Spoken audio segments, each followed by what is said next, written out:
你信唔信真正嘅強大其實係由唔願意開始嘅？我曾經都好怕改變，驚挑戰，唔敢突破。我成日都覺得有能力嘅人係天生就係贏喺起，直到我發現原來做你唔願意做嘅事先叫做改變，原來做你以為做唔到嘅事先叫做挑戰，原來做你驚到震嘅事先叫做突破。冇人一出手就贏，所有你睇到嘅游刃有餘背後都係闖出嚟嘅傷痕，練出嚟嘅厚度，同埋無數次趴低再起身嘅記憶。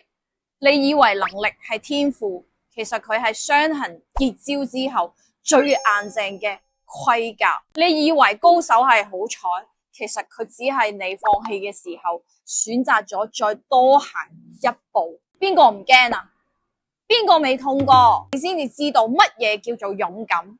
正正係因為痛過，你先練得出唔會再痛嘅本事。所以如果你今日都仲未開始，唔好再等，有準備嗰一日。能力唔係等翻嚟嘅，係做出嚟嘅。由聽日開始，揾一件你一直唔願意做、唔敢做、覺得自己做唔到嘅小事，你唔想打嘅電話。可能係學一個你驚學唔識嘅技能，可能係開口爭取一次你應得嘅嘢，好嗎？我係海莉，剛剛好療癒你，一個陪你走過黑暗隧道嘅療癒師。我得你都得，記得關注我，你會越嚟越走向幸福嘅自己。感恩就由呢一步開始坐，就由呢一次開始練。你唔需要一下子好厲害，你只需要而家就行出第一步。留言同我講，我聽日就會做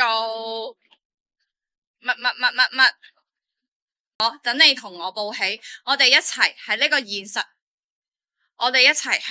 實，嘅戰場練出自己最硬淨嘅樣，好冇？